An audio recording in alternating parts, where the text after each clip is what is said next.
All right. Hopefully that's working since I just updated OBS. Yep.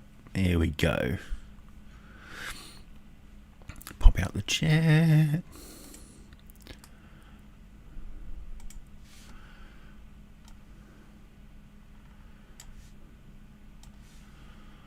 All right.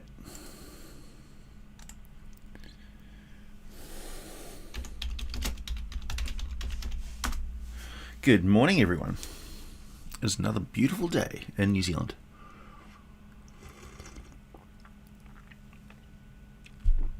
Hey, Kairos. Hey, Phoenix. Hey, Zachary. Hey, Moonring. Hey, Corey. Morning, Death Scythe and Ethan and Michael G. Hey, Michael G. I hope you enjoyed the shout out and start of the Draconian video. Thanks for all your help. Trajan. Mitchell. Adrianeth, good morning. Tammer. Kick-Ass Duke. Hey, how's it going? Just a reminder to everybody that this is a monetized live stream. If Super Chats will definitely get my attention when there's like 180 people in here. 180. Like, as if. Oh, right. Keto Vash, you're just watching the Draconian video now. Enjoy. It's quite chunky. It's got a lot of information in there. Hey, Danny. I am a legend, it's true. I'm a legend in my time.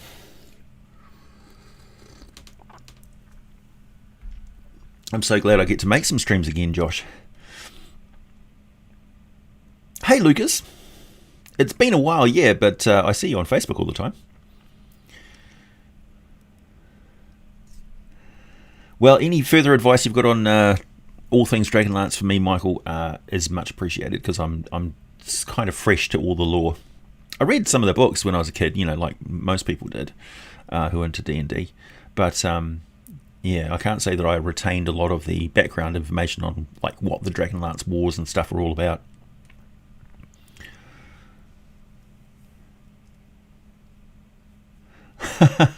Phoenix, yeah, Draconians from Dragonlance, like one of the iconic races. Oh, the big Sapphire Dragon Mini. Nice. Hey, Mr. L. So early. It's pretty regular time for my live streams. I'm a little bit late, about 10 minutes or so.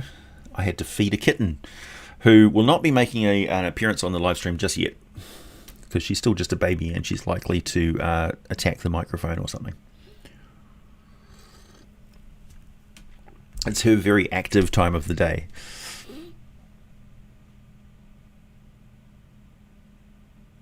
Oh yeah, Michael G. Yeah, something about the yeah, a couple of the Draconian death throws were mixed up, I think. The kitten's name is Kitty Bree. Or when she grows up, Catty Bree. So the next video that you're going to see from me will be finally a video on the Rock, and I'm also going to be making a video on the Horned Devil, which will polish off my playlist of, well, basically bring my playlist of the Monster Manual, core Monster Manual, back up to date and complete again. I had to take down the original Rock video because it had some copyrighted film footage from the BBC that they objected to strongly, which was just a bald eagle catching some salmon. It was supposed to represent the fact that the Rock can catch a whale that way. So, yeah. Are there Mind Flayers in Dragonlance? I always assume that there's Mind Flayers everywhere. So maybe not officially, but they would certainly show up in my game. I'm not an expert on Dragonlance yet. I'm only just starting out, so I'm not the person to ask lots of questions about stuff that I haven't made videos about yet. Yeah, Robert, I really like that aspect of it too. It's kind of like a reflection of the divine balance that overrides everything on Kryn. Like you've got the three moons, for instance, which represent the axis of balance. So it's, yeah. Yeah, I don't remember any Mind Flayers in it either, Tammer. You fought a rock in your first campaign. That must have gone down well.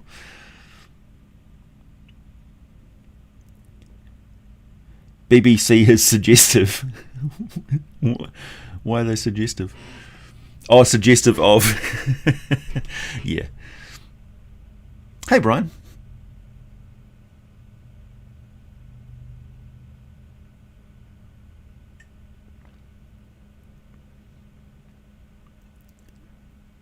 Is there a 5e sheet for the Tatzelworm?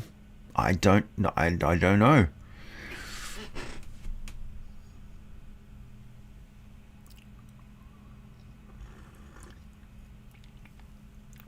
Is the ordning broken only on Toril? I think the ordning only actually applies on Toril. Although it's tricky because basically Anam is a bad dad. He popped in, he made some divine children, and then he buggered off again.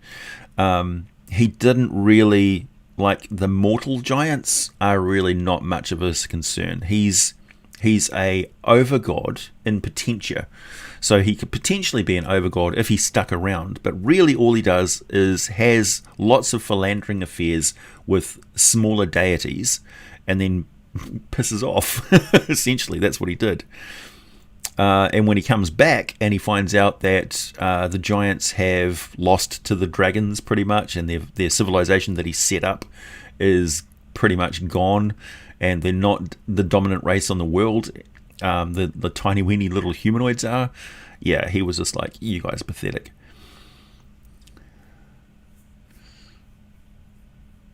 Can I talk about Shothragot?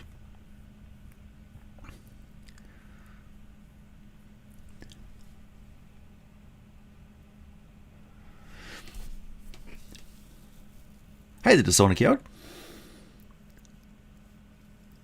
I think I saw a movie with a father like that once, yeah, pretty much. It's like, Bjorn, I am your father. It's like, no! Yeah. He's like, I'm not mad, I'm disappointed. Yeah, basically, he just said, look, your existing power structure, your leadership is absent. It's not effective. So you guys sort it out. I'm not in charge of you. Yeah, Anam is the ultimate Chad, basically.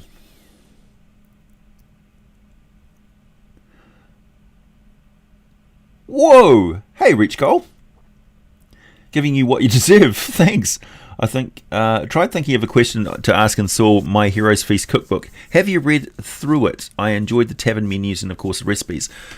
I do plan on, originally I kind of like was on the idea of it, and then I realised that most of the people who are buying and playing D&D, particularly in the online communities, the established online communities, are adults. Like most of my audience, for instance, is at least the age of 18. And we cook. Like, we cook food, we make dinners and things, and we like to have a reflection of our food and our hobbies, kind of blending them together. Thanks, Morgan. Awakened Rock Barbarian for lols. Nice. Oh, yeah, there's actually, in this book that I'm reading at the moment, which I think is in my reading nook, Elruint's Guide to Arcadia, there's a rock species which comes from the second layer of Arcadia, which is really interesting. I'll be talking about them in much detail later. With the cookbook, yeah, I certainly do plan on covering that and possibly replicating some of the recipes, because I am a cook. I cooked for 14 years as part of a family restaurant, and then as a sort of pick-up career wherever I went somewhere and I needed a job, I could just step into a kitchen and start working because of my experience at it. I've never been formally trained as a cook, just as a family restaurant. So I was raised in a kitchen, sort of thing. So I think I've got some skills to bear, and I have some filming equipment and things like that which I can make use of. So yeah, I can actually bring some of those recipes and show you. The mustache. Thanks, Bryce. I literally did nothing to grow it. It just grew by itself.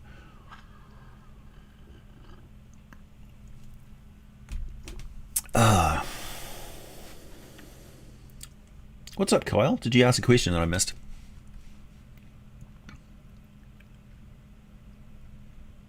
Kyle. Is this a Dragonlance lore vid or general D&D lore? Oh, it's everything, Kyle. Everything.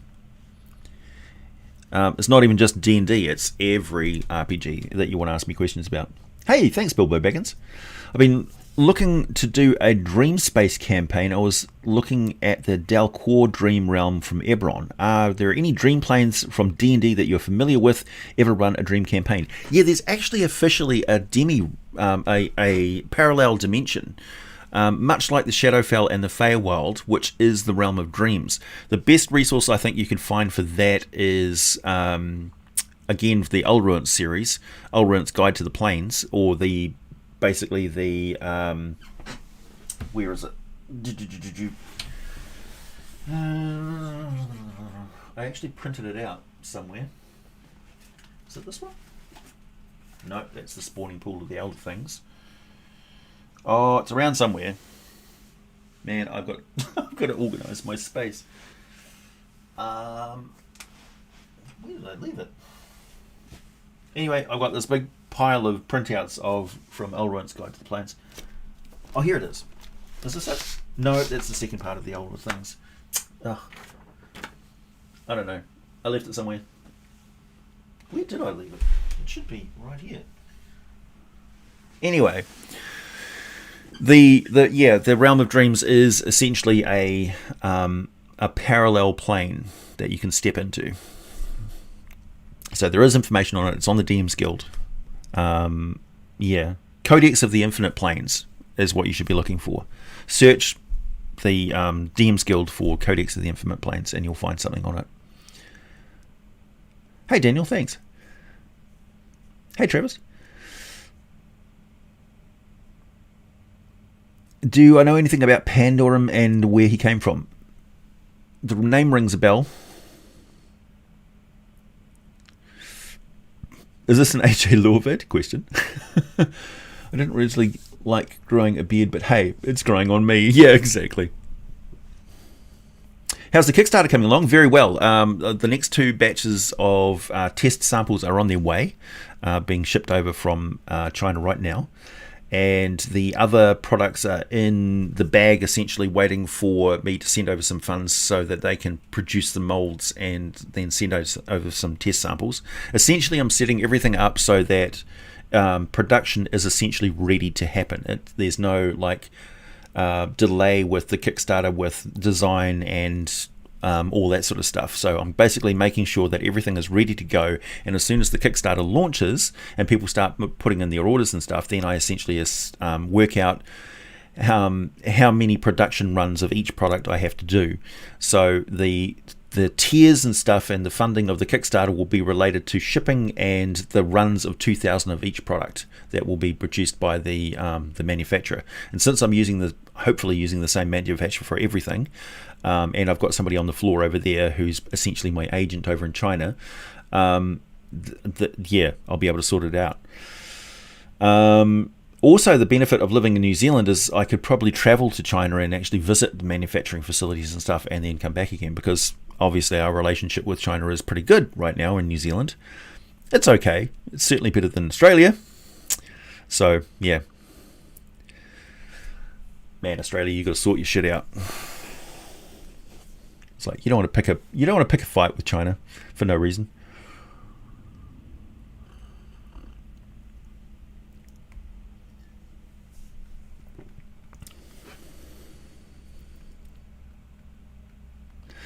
What's my favorite version of the Star Wars RPG in class? I think the resources for the D6 version of Star Wars were some of the best.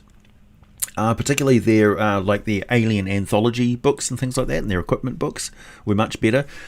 I don't really like the dice system, the pool dice system for the Age of Rebellion and stuff. Like, it's okay if you've all got the app and stuff to use, but like having to buy the dice and stuff for it is a real pain in the ass. Also, there's an aspect to the gameplay with the latest ones. Like the books and stuff are beautiful. Like, I can't fault the book design and how it reads and stuff with those books. I just don't like that dice system. The pool dice system is too random, and it imposes conditions on the story play, right? So it actually imposes narrative constraints, which I don't think need to be there, and it's just there so they could possibly sell more dice. So I think it was kind of callous. It's a poor design for RPGs is that pool dice system.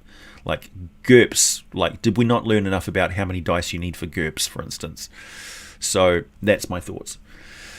The D20 Star Wars stuff, or I don't think I have a lot of familiarity with that. I sort of went from the earlier one to the latest one and really skipped everything in between. Yeah. A lot of people hate the like dice system for Star Wars. If somebody could find me a nice like adaptation so I can just play the original like rule system.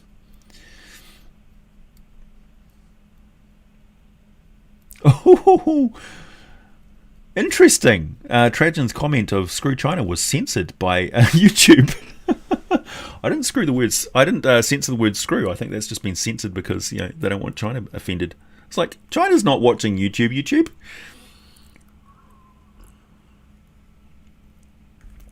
Anybody in the stream right now from China? Don't think so. Could be wrong. Oh, that's the thing I wanted to talk about. I just got my hard copy of the Tome of Beasts 2 from Kobold Press. So you're going to be seeing some more Kobold Press monsters. And these are really interesting because a lot of these were submitted by viewers. So these are a lot of homebrew stuff. I submitted some stuff to them as well. It didn't get in. I wanted to put my delicious pink ooze in there. Unfortunately, I think they thought it was like erotic or something because they didn't want it, unfortunately. But I stand by the delicious pink ooze and what it is and how you use it in the game. We're doomed. Yeah, China's got their own YouTube, exactly. I should get onto that. Start posting some videos. The potential audience. Yeah, so there's some excellent, like infernal centaurs. Look at that. Pretty cool. Lots of weird monsters. Graknork. Graveyard dragons. Strobing fungus. Two-headed giant rats with tentacle tails. You don't see that every day. Lots of cool stuff.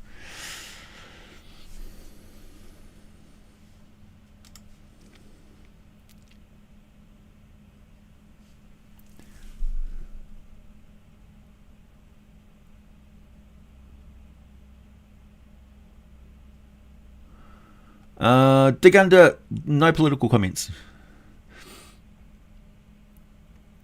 China to buy Hasbro. Could do. I mean, I'm surprised that China hasn't bought one of the major film companies because obviously films these days are more the larger audiences over in China.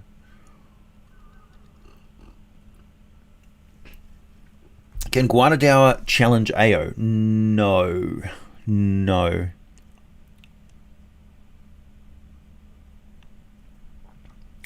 Don't mess with China or they'll storm AJ's capital. Have you been to Auckland City lately? Or Wellington, I should say. I keep thinking of Auckland as Auckland should be our capital because like a third of our or even a fourth of our population lives there. It's kind of ridiculous to not have the capital be your most populated city, but yeah, it is what it is.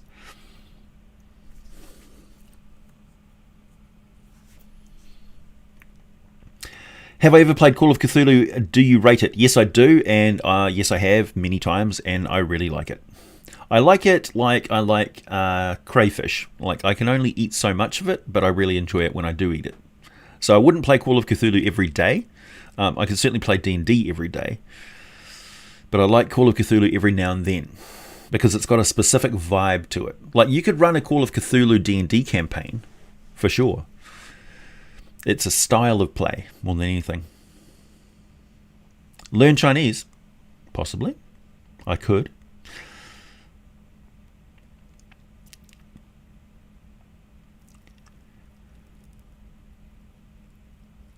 Trying to buy Disney can't do any worse. Yeah. Now that their Starboy has basically gone over to Star Wars, maybe so. Disney and Star Wars. I can't help but say that it's a good thing that Disney took over Star Wars. Do you hit a giant rat with tentacle tail? More for the Mad Alchemist Lab. Yeah, exactly. I'd cook up giant rat tentacle. Sure. Oh, you like the Lich thumbnail? I spared no expense. Like anybody is going anywhere during the plague. Yeah, sorry. That is. I apologise if I make insensitive comments in regards to my ability to travel internationally or go about and do things. I'm just like, we're over in New Zealand living our lives, and I understand that COVID-19 is seriously impacting everybody else very much. And we're not out of the woods yet. New Zealand could go back into level 4 lockdown tomorrow. So, you know, I count my blessings.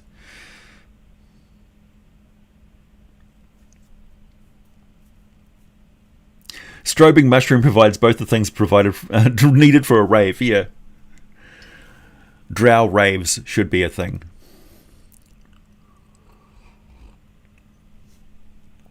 That's right. Like, I'm not apologising for New Zealand's ability to lock down as a nation and beat a plague, because like we have the advantages like of being a small island nation out in the middle of the Pacific Ocean. So we had everything going for us in the first place, and it just required a concerted effort from the populace, which, you know, we abided by, because that's what Kiwis do. And there's only like less than 5 million of us. So, you know, it wasn't a huge thing. It was like one city in America locking down and beating it. So it's not a huge deal. But it certainly makes a big impact, like, with our status and stuff. And still, like, the impact of COVID-19 on shipping rates and, like, the speed that things get here and things is quite a huge impact as well. Like, there's things that I'm waiting for from the States which got delivered months ago, got sent months ago, but still haven't been delivered. They're just waiting in container ships. There's lines of container ships which can't deal with all the delays and stuff because of quarantines and things and lack of staff.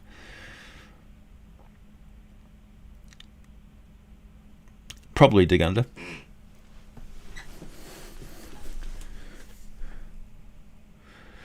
I'm unconvinced it's been a good thing for Star Wars for the films and TV production, yes. For games and other book side comments, not so much. Yeah. Wouldn't you love it if they came out with a Mandalorian RPG? I mean, I've got like Edge of the Empire, and that's kind of where the Mandalorian is set, right? But I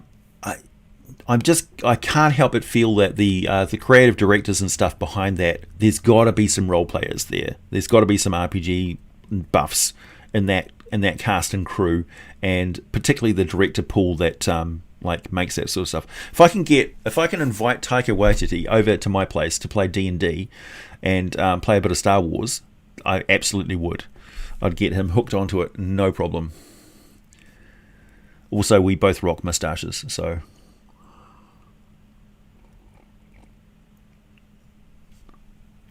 New Zealand is the most defensible location to hold in risk. Probably. Like, we're strategically important for control of Antarctica, maybe. But yeah, everyone would. It's like Australia is our moon. Everybody would attack Australia first. And as anybody has learned, you don't want to mess with their military. Awkward. Dark pixie raves, strobe fungus, trippy ones, a few angry micronids, nightmare spores, so many fear and loathing in the Underdark vibes. Yeah, the grim meat hook realities. Who's that? Drist, some strange mutant.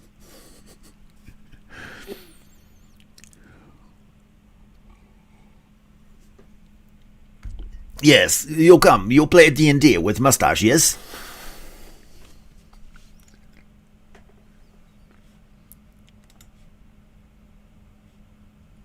Just don't let your guests be brass dragons. They will sneak into your cellar and drink all of it, then proceed to talk shit about you in the next room. Probably. Wouldn't put it past them. Yeah, Big D. Yeah, it's pretty hard for people. I understand. Do you guys have any stake in the South Pole? We don't call it the South Pole. We call it Antarctica. Yes, we do. We've got a large territory there, and we've got Scott Base. Actually, Lord, the singer, went and visited Scott Base not so long ago. Ella is her name.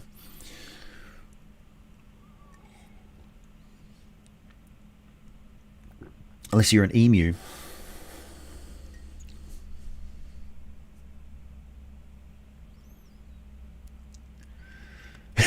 Mr. Elsh. We almost got through an entire podcast, an entire live stream without Moonring mentioning Exadigital. Oh, there we go. He did mention it. The Drow are the ultimate edgelords. Come on. Thanks for the super chat, Adrianeth. The stream is young. Hey, Juju Bear. See you next weekend, bud. Pazuzu.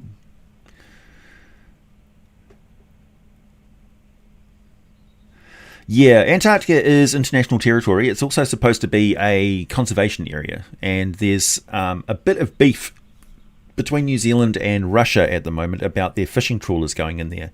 So any of you who want to send a little message to Russia, say, get your shipping fleets the fuck out of protected international waters, please do so. Because you don't need fish that bad, you dicks. You've got fish of your own. If you can't protect your own fisheries, don't go trawling into other countries and faraway places that you know are indefensible. They're not indefensible. If we decide to defend Antarctica's fishing waters, we will. Don't expect Kiwis to just roll over and let you come rolling in and do that, because we'll put missiles through your bloody ships. Now that I've finished my first weekend of, thanks Kahasuk, a professional recording course, I'm interested in your microphone, that you use. It's a condenser mic, dynamic ribbon. Maybe one day when all of this is over, I can record you in a studio. Record me in a studio.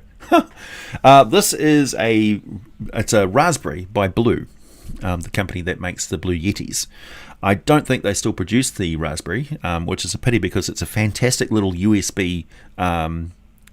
I think it's a condenser mic. It's kind of like, it's good because it's directional. Like, it doesn't really pick up very well from the side or the back, but it picks up really well from direct on.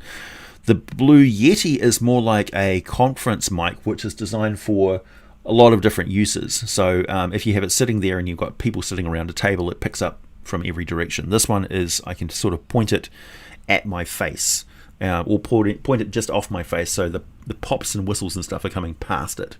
So when I'm sitting there and recording my videos, this is pretty much the position that I sit. Well, I lean back and get comfortable, and I have the microphone sort of about that far away from my face and sort of pointing over this way. It's not right in front of my face. There you go. Grats in Warhammer 40k? What's in that reference? What's that referring to?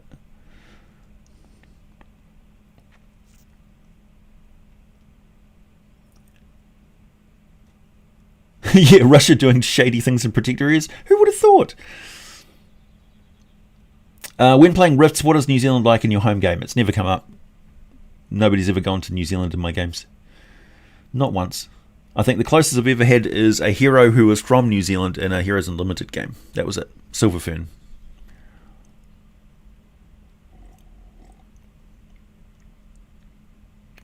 Watching the D&D streams and painting a silver dragon. Nice.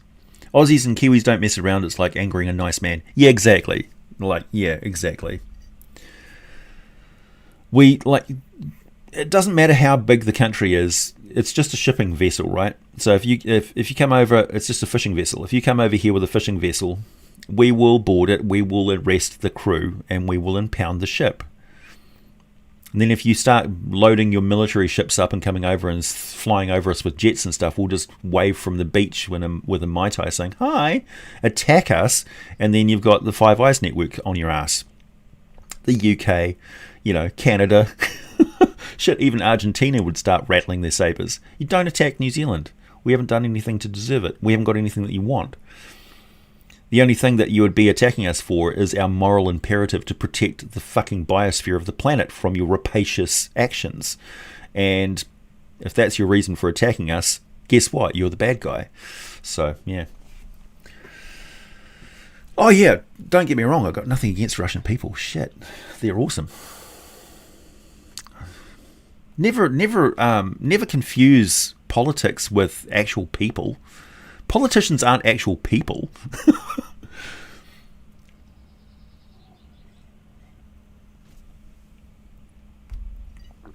Oh.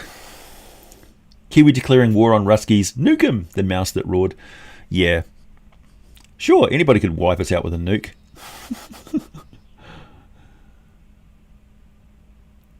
Have I looked at binders and vestiges yet? Yeah, a little bit. That stuff sort of popped up in previous editions of the game. I think in 4th edition they talked about it a bit. Also, please excuse me if I start sweating profusely. It is summer over here, and I have to keep my fans and stuff off. I always stream when you're DMing, Alex. Sorry. Do I still make mead? Yep.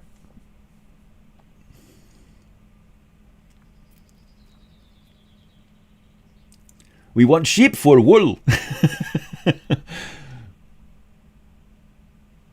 I leave for 5 minutes. We're talking about fighting New Zealand now. Yeah. A properly fitted fishing ship is actually pretty good at kicking ass, so I suggest keeping the captured ship and navalizing it. We don't need to capture anybody's ships. We can build our own. Have you seen the America's Cup racing? Is it getting any coverage over in the States at all?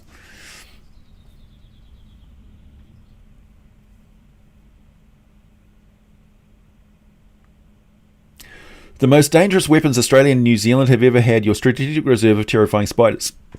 Bilbo, let me inform you and correct you on that. New Zealand doesn't have any dangerous animals. We don't have any poisonous snakes. We haven't got any snakes at all. We have 1 or 2 species of poisonous spider. One of them is questionably poisonous. The other one is basically related to an Australian spider. That's it. We don't have any huntsman spiders. We've got some Avondale spiders, which are related to the huntsmans, but yeah, we don't have lots and lots of venomous creatures in New Zealand. We're the polar opposite from Australia in that regard. In fact, it's kind of funny. You can tell an Australian from a New Zealander, just ask them to put on their shoes, right? Because the first thing an Australian will do will go and knock out their shoes to make sure there's no venomous creature in there. And Kiwis don't. We just put our shoes on, oblivious. Like Kiwis will go over to Australia and start wandering around the tall grass, and the Australians are like, "What are you doing?" And Kiwis like, "Huh?" We just, yeah.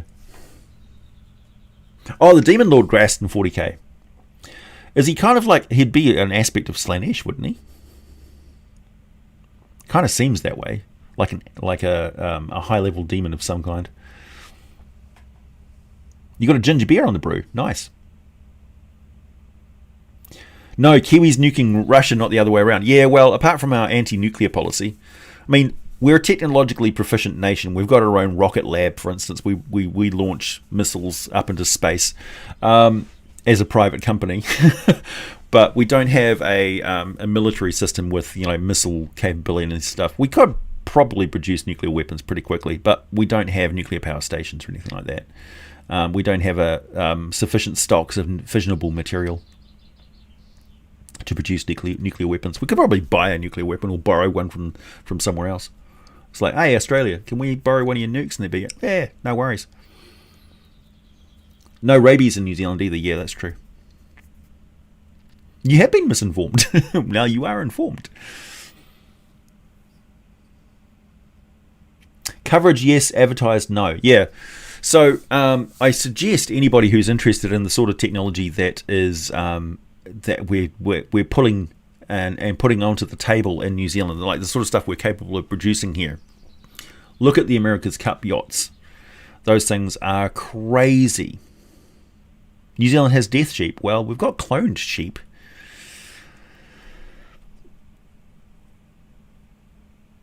What do you think the vestiges from the Tome of Magic book are? I don't know.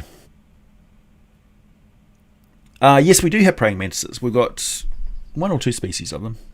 They look fairly similar. I think we've got a New Zealand one and an Australian one. It's what we do here, scorpions and spiders. I don't think Australia has any scorpions. No, they don't. Australia has no scorpions.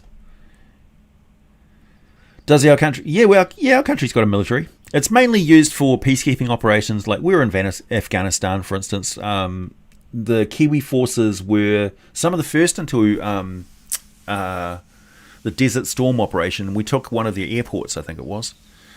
Kind of put a damper in their air power. So we do. A druid in Catachan overpowered. Morgan, you need more context with these. Like Catachan from Warhammer 40k?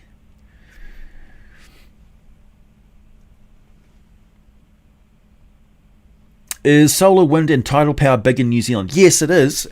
We produce a lot of our power through recyclable means. Or sustainable means. And one of the things that I'm most pissed off about with one of our companies in New Zealand is they're drilling for more gas onshore when we've got virtually untouched geothermal resources for power just sitting there. Like they're tapped and ready to go, and these companies are trying to find gas reserves for burning gas. It's just like, dude, you don't need petrochemicals. You've got volcanic power right there. We're on a massive big fault line in the Pacific. We've got unlimited amounts of geothermal power that we could be using. And these startup companies are like, oh, we're going to drill for some gas because we've got existing technology from overseas that we can just import in, blah, blah, blah, blah. They're scared of geothermal power for some reason. This is what I'd like to know. I'd also get New Zealand government's attention and say, hey, why don't you penalise any company that's using coal or gas for power generation in New Zealand? Make them pay through the nose for it because it's a limited resource.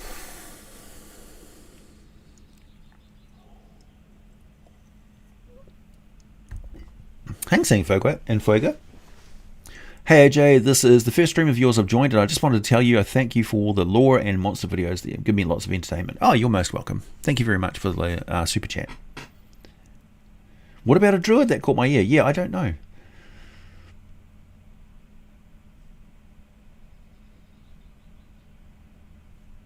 Australia absolutely has scorpions, otherwise my Steve Irwin memory is flawed. Scorpions live all over the world. Well, they don't live in New Zealand.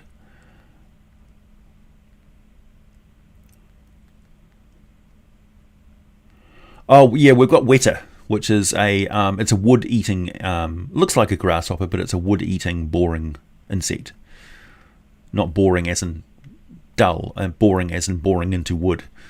Hoo-hoo grubs, witchetty grubs. Oh, actually, hoo-hoo beetles are different. Wetters.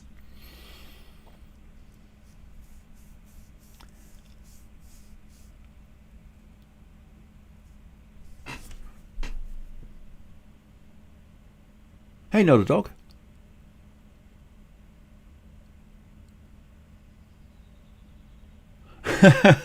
Yeah, the Haast eagle. Yeah, so New Zealand had a giant eagle that basically preyed on the moa, and there was only a few of the Haast eagles, and when the moa population went away, so did the Haast eagles. But they were giant eagles.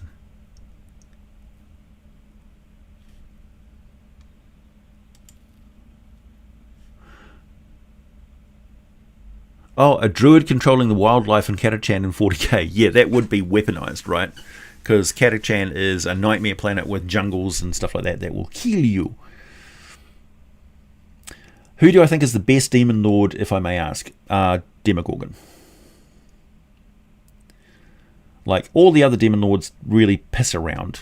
Demogorgon gets down to the business of being a demon, which is he arrives, he fucks stuff up, and then he leaves. That's what Demogorgon does. Would I rather be a silver or a steel dragon? I'd rather be a steel dragon. Have you done any Spelljammer dragons yet? Yeah, well, the cosmic dragons and the prismatic dragon and stuff are kind of Spelljammery. All dragons are Spelljammer dragons because they exist in multiple different worlds.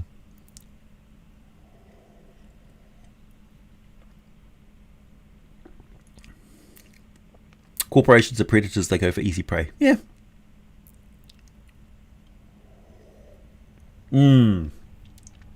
If any company tried to come over here and do fracking, that would be extremely unwise. So yeah, we've got a landscape that's ready to explode into volcanoes. Sure, go ahead and pump gas into the mantle. See what happens. Sorry, Comic Nut. Where's the super chat?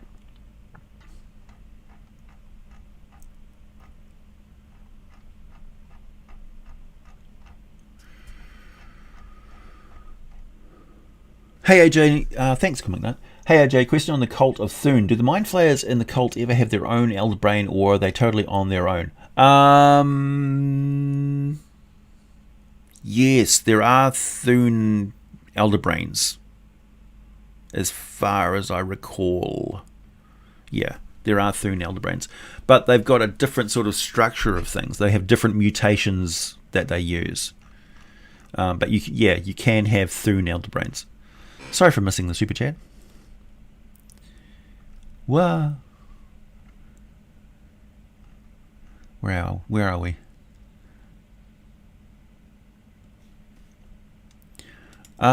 Scorch. That's a good question. Why did that get censored? I've started a new campaign for the four first level characters. Any ideas on how to challenge them and scare the shit out of them? Essentially everything scares the shit out of a first level character. It should. So beetles is something I usually use, like firebugs and things like that. But you can have like things which are more of a, like, not life and death sort of threats, like combat threats, but threats of things that will get them imprisoned or have their equipment stolen or their money stolen and stuff. Like, keep busting them back to zero. Google says they're Australian scorpions. There you go. There are Australian scorpions. Of course there's Australian scorpions. Is there anything dangerous that they don't have? I think if there weren't scorpions in Australia, they would import them.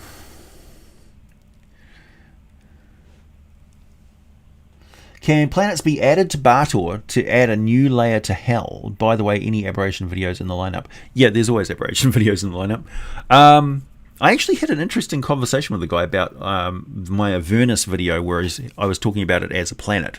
Like, it looks like a planet, particularly in the 4th edition representation of it. They represent it as a planet with like the internal layers of hell being accessed like tunnels inside the planet. That wasn't my doing. That was just the way that they represented it in various, articles and things. So it's official law that Avernus looks like a planet. And I said to him, look, it's from the perspective of the person who lands on Avernus that it looks like a planet. It has gravity. It has an atmosphere. It has a sky. It has a horizon. You can't just see forever like in Bitopia. So, yeah, it looks like a planet when you're traveling around on it. That doesn't necessarily mean you can circumnavigate the surface of Avernus. Like, the planet will just seem to go on forever. And you'll kind of like do circuits and stuff. Like, there's the map of Avernus that they provide in Descent to Avernus is just like a chunk of Avernus where they have all the most famous stuff. So it's like, well, what happens when you travel outside of that? Do you come in the other side of there? Is that like the entire extent of Avernus? Do you always land in the same sort of places where these locations are? Well, in practical essence, all of the portals and stuff that characters will ever use will be right by these places, because those are the places of note that you want to end up in Avernus to progress a story about Avernus. So make whatever geographic alterations to the plane that you want in order to tell your story. So, yeah. As for the other layers and stuff, they're demi-planes. They're essentially transitioning to another parallel dimension. Much like you could say that the Shadowfell and the Feywild are layers of the Prime Material Plane.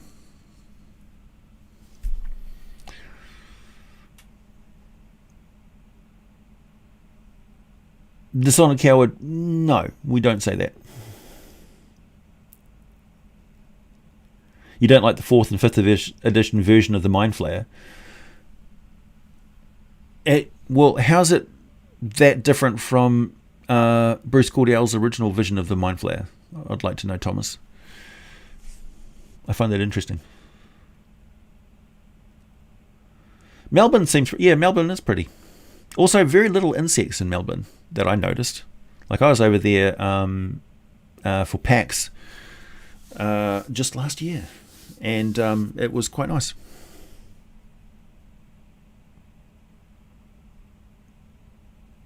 Yeah, I mean, I guess it's kind of a mistake to map any plane or describe any plane in an official source, because you're taking away the agency of people to describe it however you want.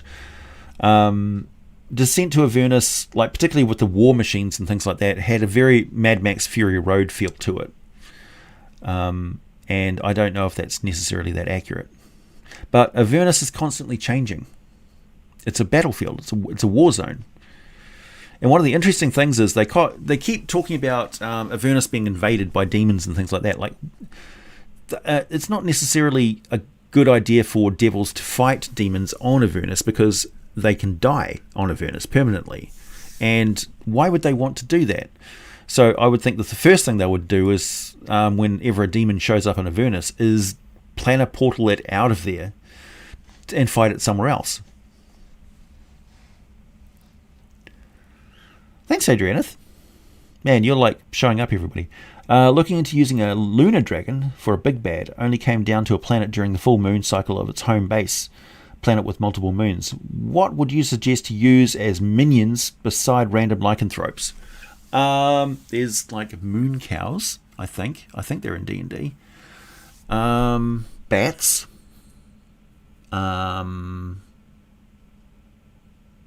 Creatures that don't like sunlight. And anything that from H.P. Lovecraft, essentially. Creatures that can survive in space. What are they? The rock people. Galabdur. That'd be perfect for a moon minion.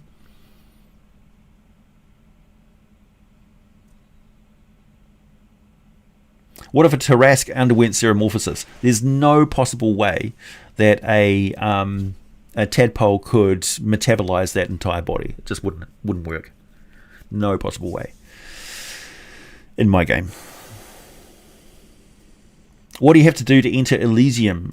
You can essentially, like entering the outer planes, there's specific ways that you can do it. Like you can go through a planar portal that goes to it. You can go through a color pool that leads to it. One of the ways of getting there is creating a planar portal, and you need like the chime for the specific sound that gets you in there. That's one thing that I haven't talked about, because I always thought it was a bit cheesy, but all of the different planes have a different tone. You can literally, they have a on some of the listings and wiki pages and stuff, they have the tone that you can listen to that represents that plane of existence. It's kind of cool. That was a theme that was used in Masters of the Universe, the movie with Dolph Lundgren for He-Man, right? Where he had the tones, and he had this machine that would play all the tones of the different planes of existence. That was directly inspired from D&D.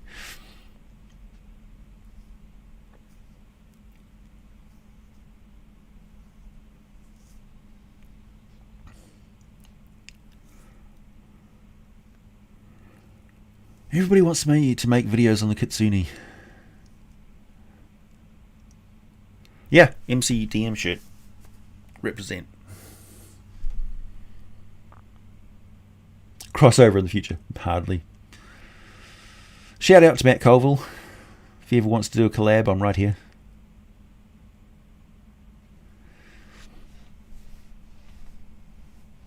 It's almost time for me to go. I've got another 10 minutes, everybody.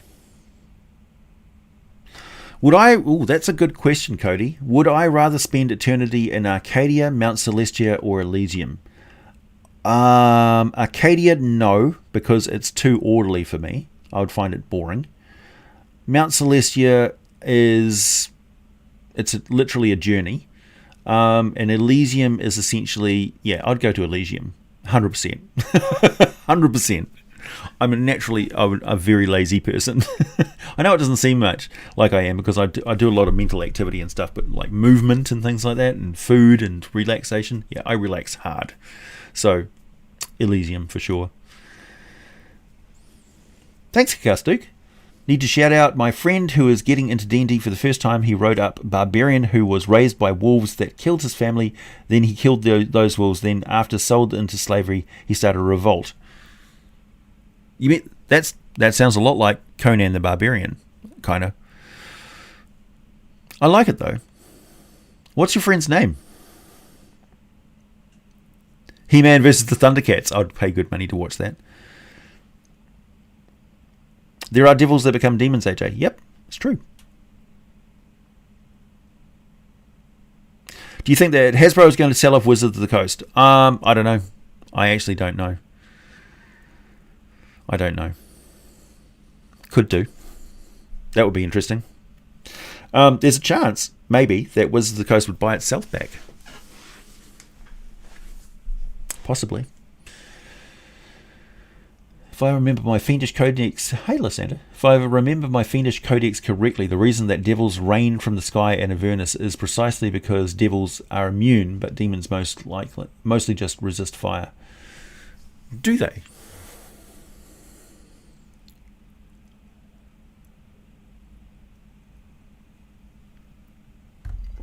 Kevin Smith, the film director, has mentioned a possible new Masters of the Universe series on Netflix. Awesome.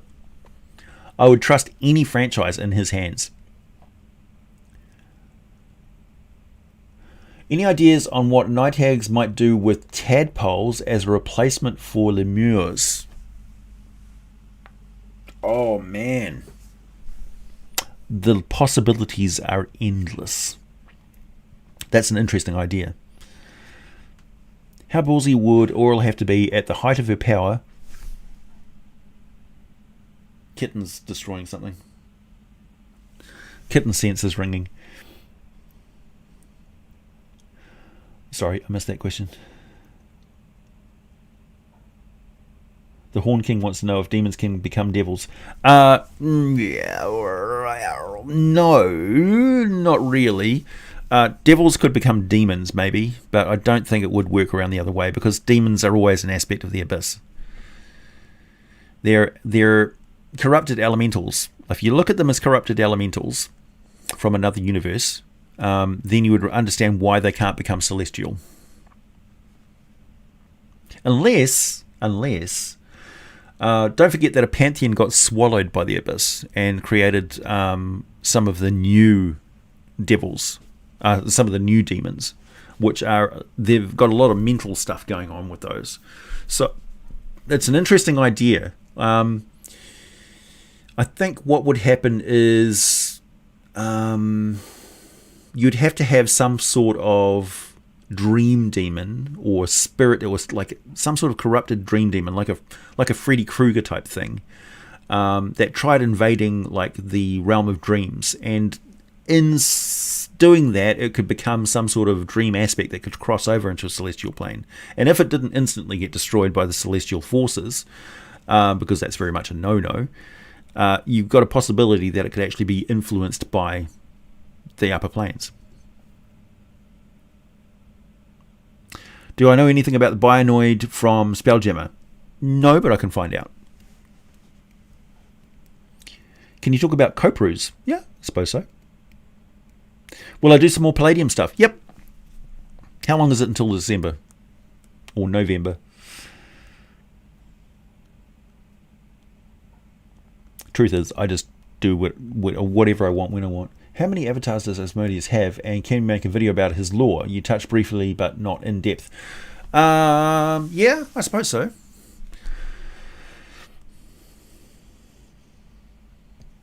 Is Conan a fighter, a rogue, or a true barbarian? He's actually a rogue barbarian, I think. But don't forget that that he's a gladiator, right? He had his training as a gladiator, so he's a gladiator, fighter, rogue, barbarian. Doesn't really fit, does it? Devil plus gain insanity equals demon. Could be.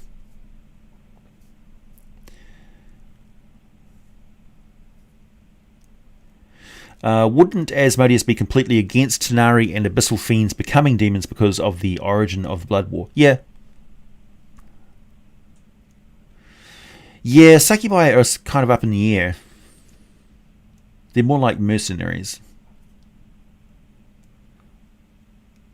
Was Grass a devil, son of Asmodeus? I think Grass has always been a demon.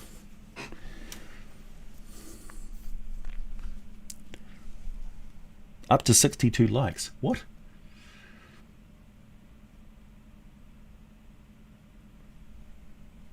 I'm more interested in 1,380 playbacks.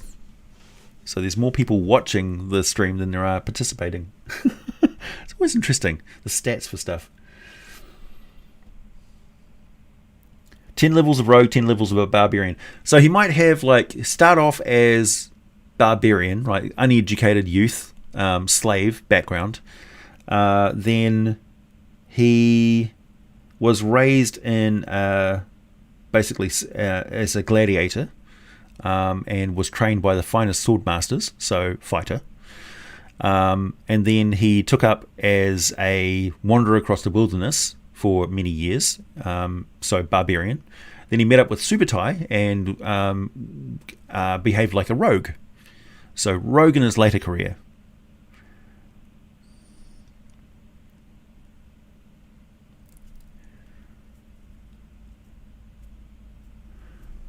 Thanks, Frederick. If one of my players died and became a petitioner, how much of their self would they lose?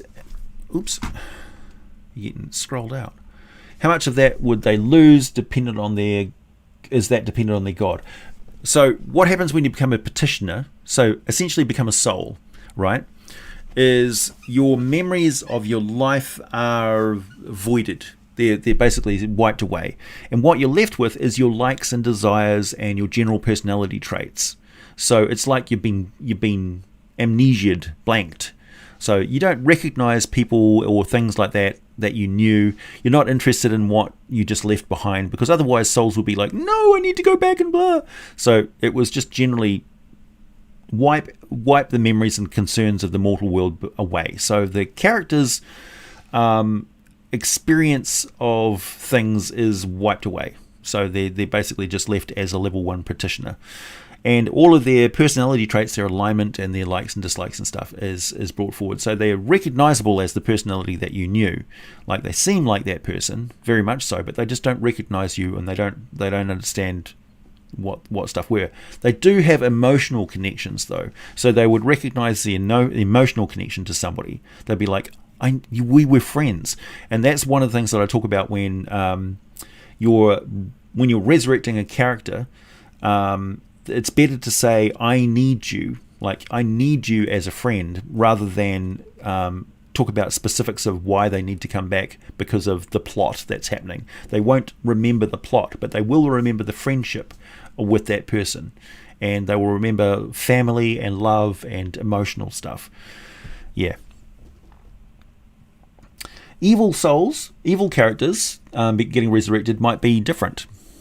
They might actually have their memories of things that they wanted in the prime material plane reinforced. I don't know. It could be different for, like you say, it could be different for different gods. Or different for different planes.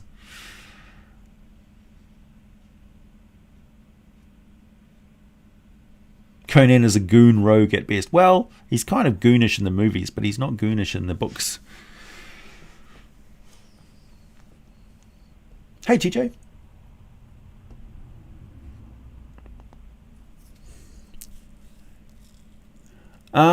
Yeah, succubi are like questionable. Like, I'm not going to give you a definitive answer on the succubi because I haven't found one really. Succubi and ice devils were both demons at one point. Were they?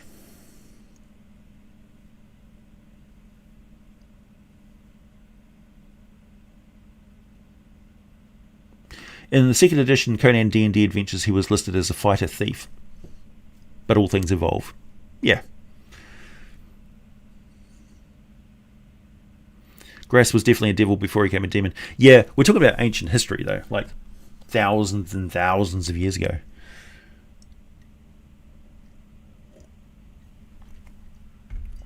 Seven Heavens and the Nine Hells are both boring. Yeah, they could be boring. How ballsy would Oral at the height of... Oh, thanks, Degunda. How ballsy would Oral at the height of her power would she have to be to invade and try to ice over Avernus and have an actual chance at success? Actually pretty good, because she's a god. She's a full-on god. So she may actually have pretty good chances of doing that. we don't actually know how powerful Asmodeus is. He gets a lot of press, right? He gets a lot of press, and the more attention you get from D&D players, the more elevated in power you become, essentially. Power creep through popularity. But who knows? A few years from now, Auril could be a major god of the D&D pantheons for 6th edition or 7th edition or whatever. Which souls go to Elysium? The ones that really, really need rest. The ones that have been like the tireless workers who basically sacrifice every day of their lives for others, like who endure pain and suffering and hardship and give up everything they have for other people. And Elysium is essentially the Greek ideal of the gods will provide everything for you. So one of the problems of Elysium is that eternal rest is infectious. So if you go to Elysium, it's very hard. Like the longer you stay there, it's like radiation counter, tick, tick, tick, tick, tick, tick. And you're just like, after a point, when it goes past that red line, you just never want to leave. You just never want to leave. It's like you've just arrived at the tropical paradise. You just sit down on the lawn, on the beach chair. You're looking out at this pristine thing. There's like dolphins jumping. Somebody hands you the best ever cocktail you've ever had in your entire life. In 5 minutes' time, your favorite band is going to be playing for free behind you, like a Led Zeppelin concert in my case.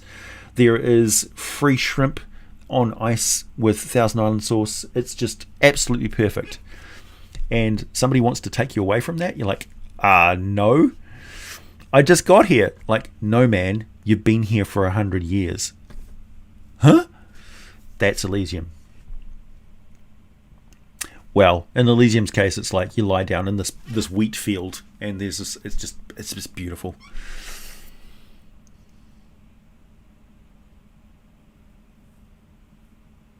Oh, Super Tie from the original Sidekick, yeah. Did Conan have thief skills other than questionable morality? Yeah, he could climb walls with daggers and stuff, and sneak around, and he could certainly kill people very quickly. My sneak attack is I stand in front of you and stab you. Ha ha. So low income workers, yeah, like every medical professional in the world right now. Man, they should be getting medals.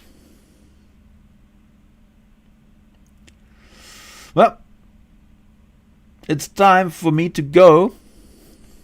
Thanks for tuning in, everybody. Thanks for the super chats. Awesome super chats today. Thank you very much. Really appreciate it. Very much encourages me to keep doing it. Shrimp with Thousand Island?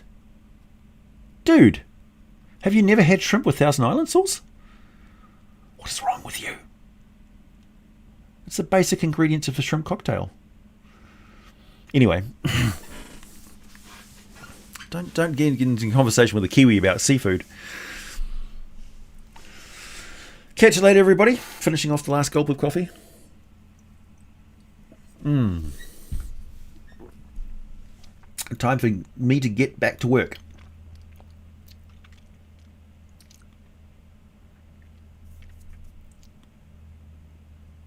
Thanks, Dishonored Keyword. All right. See you later, everybody.